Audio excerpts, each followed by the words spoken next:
வணக்கம். நீங்கள் இணைந்திருப்பது சமூகத்தின் மதிய நேர பிரதான செய்திகளோடு இணைந்து கொள்ளும் நான் டொரின் புஷ்பராஜா. விரிவான செய்திகளுக்குள் செல்வதற்கு முன்னதாக முதலில் தலைப்புச் செய்திகள். தியத்தலாவை அருகே இலங்கை போக்குவரத்து சபை பேருந்து பள்ளத்தில் கவிழ்ந்த விபத்து 42 பேர் காயம். வெனிசுலா இரட்டை நிலநடுக்கம் உயிரிழப்பு 920 அதிகரிப்பு. இடிபாடுகளுக்குள் தொடரும் மீட்பு பணிகள். தாஜூதின் கொலை மற்றும் சுரேசலை விவகாரம் பாராளுமன்றத்தில் அனல் பறந்த விவாதங்கள். நீதித்துறையின் சுதந்திரத்திற்கு பாதிப்பு. இலங்கை சட்டத்தரணிகள் சங்கம் கவலை. தங்கு மற்றும் உணவுப் பொருட்கள் ஏற்றுமதியை $3 பில்லியன் உயர்த்த ஜனாதிபதி திட்டம். குளத்தில் மூழ்கி 26 வயது இளைஞன் உயிரிழப்பு. துணுக்காயில் சோகம்.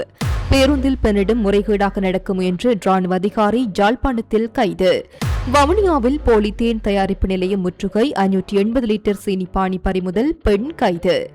இத்தாலியில் முதியவரை பாலியல் வன்கொடுமை செய்ய முயன்ற இலங்கையர் கமராவில் சிக்கிய அதிர்ச்சி பின்னணி. இஸ்ரேல் லெபனான் இடையே முதல்கட்ட ஒப்பந்தம் கையெழுத்து. வாஷிங்டனில் வரலாற்று முக்கியத்துவம் வாய்ந்த பேச்சுவார்த்தை வெற்றி. அவை எமது தலைப்புச் செய்திகள். இனி தொடர்பான விரிவான செய்திகள். கொழும்பிலிருந்து பதுளை நோக்கி பயணித்து இலங்கை போக்குவரத்து சபைக்கு சொந்தமான பேருந்து ஒன்று தியத்தலாவி ரயில் நிலையத்திற்கு அருகில் சுமார் 20 அடி பள்ளத்தில் கவிழ்ந்து விபத்துக்குள்ளானதில் 42 பேர் காயமடைந்துள்ளனர். இந்த விபத்து தொடர்பாக மேலும் தெரிய வருகையில் விபத்தில் காயமடைந்து 42 பேரும் உடனடியாக தியத்தலாவை வைத்தியசாலையில் அனுமதிக்கப்பட்டுள்ளனர். காயமடைந்தவர்களில் இருவரது நிலைமை கவலைக்கிடமாக உள்ளதாக தியத்தலாவை வைத்தியசாலை பேச்சாளர் தெரிவித்துள்ளார். கவலைக்கிடமான நிலையில் இருந்த ஒரு பயணி மேலதிக சிகிச்சைக்காக பதுளை பொது வைத்தியசாலைக்கு மாற்றப்பட்டுள்ளார். இவ்விபத்து குறித்து போலீசார் மேலதிக விசாரணைகளை மேற்கொண்டு வருகின்றனர்.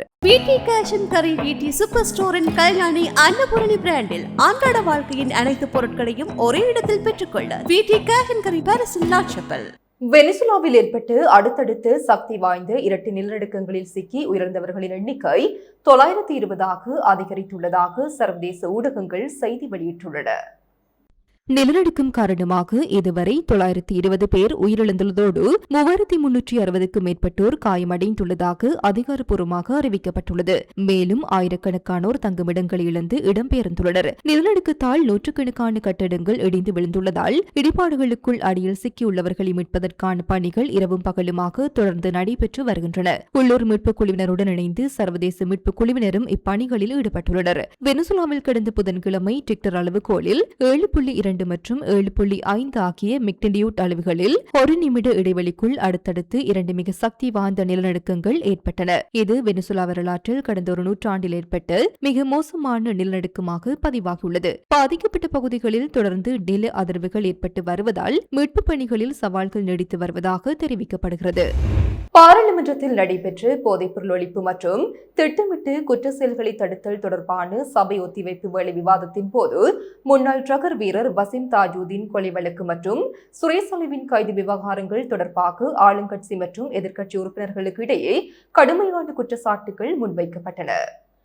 விவாதத்தில் கலந்து கொண்டு உரையாற்றிய ஐக்கிய மக்கள் சக்தி பாராளுமன்ற உறுப்பினர் முஜிபுர் ரஹ்மான், வசீம் தாஜூதீன் கொலையுடன் தொடர்புடைய சாட்சியங்களையும் தகவல்களையும் மூடி மறைத்தவர்கள் தற்போதைய அரசாங்கத்தில் ஆலோசகர்களாக பதவி வகித்து வருவதாக குற்றம் சாட்டினார். லசந்த தாஜூதீன் மற்றும் பிரஹீத் எக்னலிகுட ஆகியோரின் கொலை வழக்குகளை தொடர்வதற்கு எதிர்க்கட்சிகள் எதிர்ப்பு தெரிவிப்பதாக ஜனாதிபதி கூறுவது தவறானது என்று குறிப்பிட்ட அவர், அவ்வாறு எதிர்ப்பு தெரிவிக்கும் ஜனாதிபதியின் பழைய நண்பர்கள் யார் என்பதை வெளிப்படுத்த வேண்டும் என்று கூறினார். மேலும் நீதிமன்ற வெற்றிடங்களை உடனடியாக நிரப்ப நடவடிக்கை எடுக்குமாறும் வலியுறுத்தினார். இதேவேளை உயிர்த்த ஞாயிறு தாக்குதல் மற்றும் அது தொடர்பில் கைது செய்யப்பட்டுள்ள சுரேஷ் எலை விவகாரத்தில் பாராளுமன்ற உறுப்பினர் உதய கம்மன்பிலவின் அண்மைக்கால செயற்பாடுகள் பலத்த சந்தேகத்தை ஏற்படுத்துவதாக ஜனநாயக தமிழ் தேசிய கூட்டமைப்பின் பாராளுமன்ற உறுப்பினர் செல்வம் அடைக்கலநாதன் தெரிவித்துள்ளார். சுரேஷ் எலைவுக்காக கம்மன்பில துள்ளி குதிப்பதை பார்க்கும் போது இந்த தாக்குதலுடன் அவருக்கும் தொடர்பு உள்ளதா என்ற சந்தேகம் எழுவதாகவும், எனவே அவரை உடனடியாக கைது செய்து விசாரிக்க வேண்டும் என்றும் அவர் வலியுறுத்தினார். அதேபோன்று யாழ் செம்மணியில் அண்மையில் 409 மனித எச்சங்கள் மீட்கப்பட்டதை சுட்டிக்காட்டிய அவர், இதுகுறித்த பகுப்பாய்வுகளை அரசாங்கம் துரிதப்படுத்த வேண்டும் என்றும் கேட்டுக் கொண்டார். அரசு தரப்பில் பதிலளித்து உரையாற்றிய பொதுமக்கள் பாதுகாப்பு மற்றும் பாராளுமன்ற விவகாரங்கள் பிரதியமைச்சர் சுனில் வட்டகல, அரசு புலனாய்வு பிரிவின் முன்னாள் பிரதானி சுரேஷ் எலே சட்டத்தின் பிரகாரமே கைது செய்யப்பட்டு தடுத்து வைக்கப்பட்டுள்ளார் என்றும், இதில் எவ்வித அரசியல் பழிவாக்கலும் கிடையாது என்றும் மேலும் தெளிவுபடுத்தினார். அரசியல் ரீதியாக அனாதையாக்கப்பட்டுள்ள சில தரப்பினர் சுரேஷ் அலி விவகாரத்தை தற்போது அரசியல் ஆயுதமாக பயன்படுத்துகின்றனர் என்று குறிப்பிட்ட அவர், செலவுக்காக அவர்கள் குரல் கொடுக்கும் விதம் அவர் மீதான குற்றச்சாட்டுகளை மேலும் வலுப்படுத்துவதாக அமைந்துள்ளது என்றார். மேலும் தற்போதைய அரசு குற்றப்புலனாய்வு பணிகளை துரிதப்படுத்த முன்னாள் அமைச்சர்களின் உத்தியோகபூர்வ இல்லங்களை நீதிமன்றங்களாகவும் சிறப்பு மையங்களாகவும் மாற்றி வருவதாகவும் அவர் குறிப்பிட்டுள்ளார். அரசாங்கத்தினால் அல்லது அரசாங்க தரப்பினரால் வெளியிடப்படும் ஊடக அறிக்கைகள் மற்றும் விமர்சனங்கள் நீதித்துறையின் சுதந்திரத்தை பாதிக்கும் வகையில் அமைந்திருப்பதாக இலங்கை சட்டத்தரணிகள் சங்கம் பலத்த கவலை வெளியிட்டுள்ளது.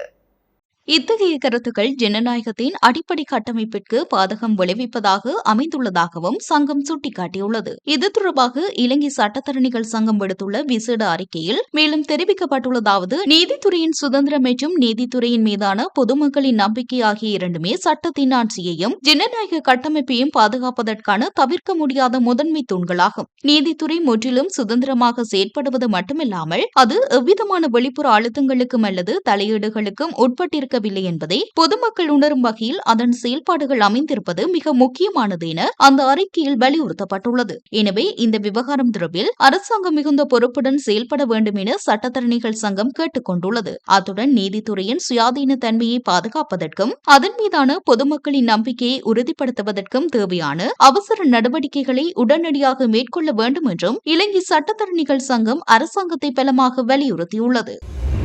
தெங்கு மற்றும் உணவுப் பொருட்கள் சார்ந்த ஏற்றுமதி துறையை அடுத்த 2 ஆண்டுகளுக்குள் $3 பில்லியன் பொருளாதாரமாக கட்டியெழுப்புவது தொடர்பான விசேட கலந்துரையாடல் ஒன்று ஜனாதிபதி அனுரகுமார திசாநாயக்க தலைமையில் நேற்று பிற்பகல் ஜனாதிபதி செயலகத்தில் நடைபெற்றது.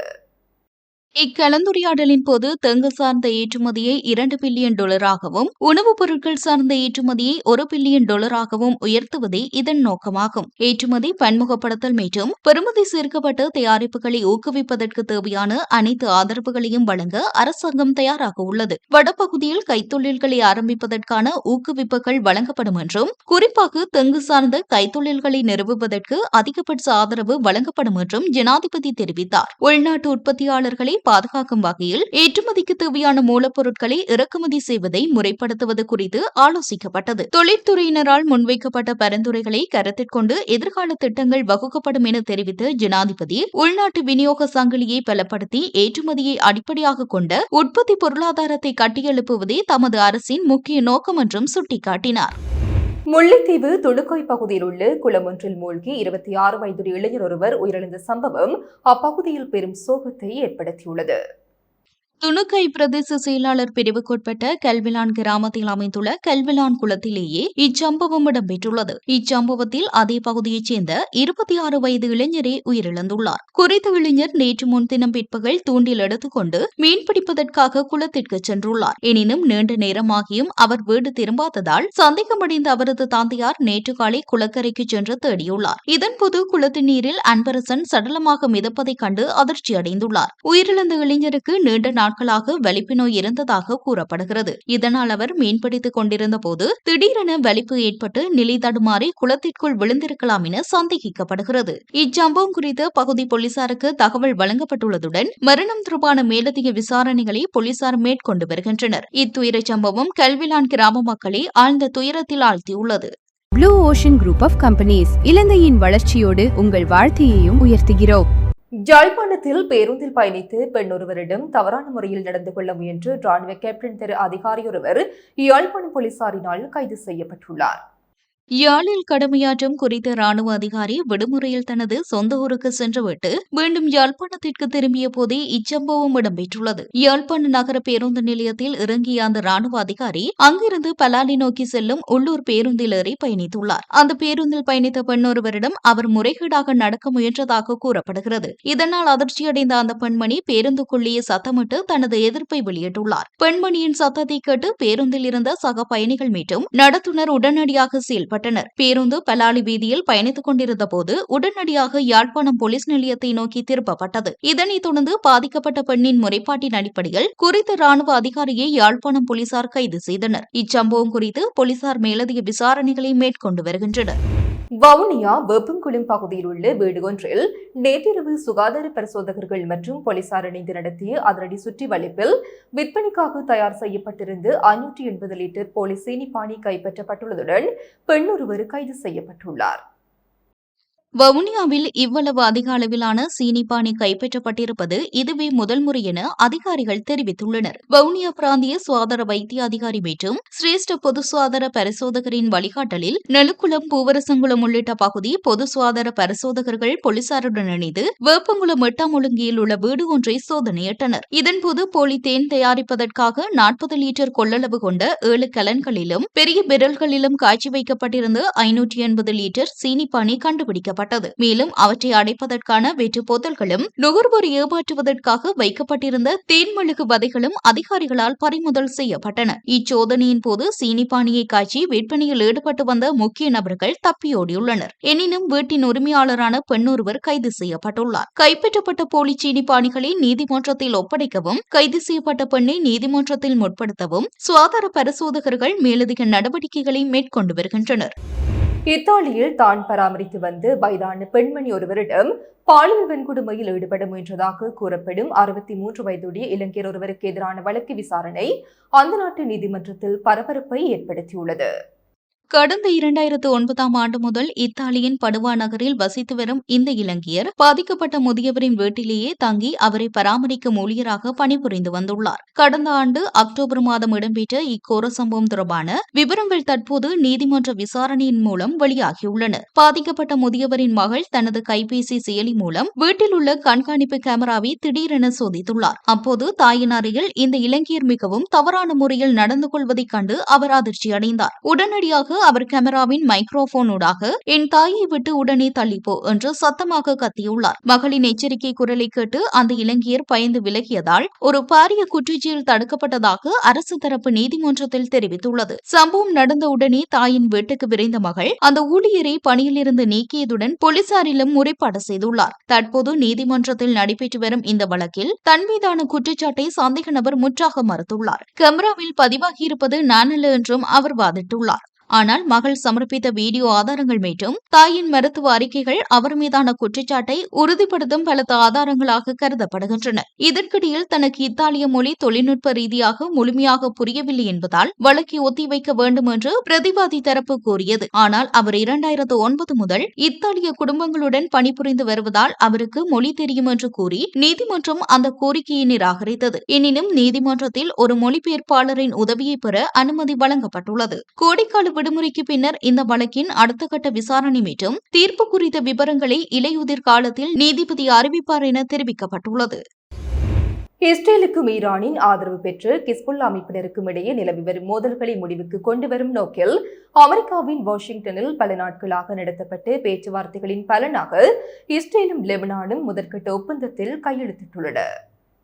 வாஷிங்டனில் உள்ள வெளியுறவுத்துறையில் அமெரிக்காவுடன் இணைந்து லெபனான் தூதுவர் நடா மொவத் மற்றும் இஸ்ரேலிய தூதுவர் எகியல் லைட்டர் ஆகியோர் இந்த முத்தரப்பு ஆவணத்தில் கையெழுத்திட்டனர். ஹிஸ்புல்லா அமைப்பு தனது ஆயுதங்களை ஒப்படைக்க தவறினால் இஸ்ரேலிய படைகள் தெற்கு லெபனானை தொடர்ந்து ஆக்கிரமிக்க இந்த ஒப்பந்தம் அனுமதிப்பதாக இஸ்ரேலிய பிரதமர் பெஞ்சமின் நெதன்யாகு தெரிவித்துள்ளார். லெபனானுக்கான ராணுவ ஒருங்கிணைப்பு குழு மூலம் இந்த ஒப்பந்தத்தை அமல்படுத்த அமெரிக்கா உதவ உள்ளது. அத்துடன் ஐநாவுடன் இணைந்து உடனடி மனிதாபிமான உதவியாக $100 மில்லியன் லெபனான் ஆயுதப்படைகளின் திறன்களை மேம்படுத்த $30 மில்லியன் அதிகமான நிதியுதவியையும் அமெரிக்கா வழங்கவுள்ளது. நாம் ஒரு கடினமான பயணத்தின் முதல் படியை எடுத்து வைத்துள்ளோம் என அமெரிக்க வெளியுறவுத்துறை செயலாளர் மார்க்கோ ரூபியோ தெரிவித்தார். லெபனான் தூதுவர் இதனை தனது நாட்டின் இறையாண்மையை மீட்டெடுப்பதற்கான முதல் படி என குறிப்பிட்டதுடன் ஈரான் மற்றும் ஹிஸ்புல்லா வெளியேறிவிட்டதால் அமைதிக்கான பாதை திறந்துள்ளது என இஸ்ரேலிய தூதுவர் லைட்டர் சுட்டிக்காட்டினார்.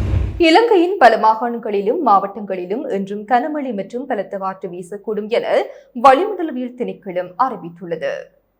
இதுகுறித்து வளிமண்டலவியல் திணைக்களம் வெளியிட்டுள்ள முன்னெச்சரிக்கை நடவடிக்கைகள் மேல் சப்ரகமோ மற்றும் வடமேல் மாகாணங்களிலும் கொழும்பு, காலி, மாத்தறை, கண்டி மற்றும் நுவரெலியா மாவட்டங்களிலும் இன்று அவ்வப்போது மழை பெய்யக்கூடும். ஊவா மாகாணம், அம்பாறை, மட்டக்களப்பு மற்றும் முல்லைத்தீவு ஆகிய மாவட்டங்களில் சில இடங்களில் பிற்பகல் 2 மணிக்கு பின்னர் மழை அல்லது இடியுடன் கூடிய மழை பெய்வதற்கான சாத்தியக்கூறுகள் உள்ளன. மத்திய மலைநாட்டின் மேற்கு சரிவு பகுதிகள், வடமத்திய, வடமேல், தெற்கு மாகாணங்கள் மற்றும் திருகோணமலை மாவட்டத்தில் அவ்வப்போது மணித்தியாலத்திற்கு 30 முதல் 40 கிலோமீட்டர் வேகத்தில் ஓரளவு பலத்த காற்று வீசக்கூடும். இடியுடன் கூடிய மழை பெய்யும் சந்தர்ப்பங்களில் தற்காலிகமாக பலத்த காற்று வீசக்கூடும் என்பதால் மின்னல் தாக்கங்கள் மற்றும் காற்று பாதிப்புகளில் இருந்து தங்களை பாதுகாத்துக் கொள்ள தேவையான முன்னெச்சரிக்கை நடவடிக்கைகளை எடுக்குமாறு பொதுமக்கள் கேட்டுக் கொள்ளப்படுகிறார்கள். இத்துடன் சமூகத்தின் மதிய நேர பிரதான செய்திகள் நிறைவு பெறுகின்றன. தொடர்ந்தும் சமூகத்தோடு இணைந்திருங்கள். எமது RIP பேச்சுக்கு கிடைத்த மரண அறிவித்தல்கள்.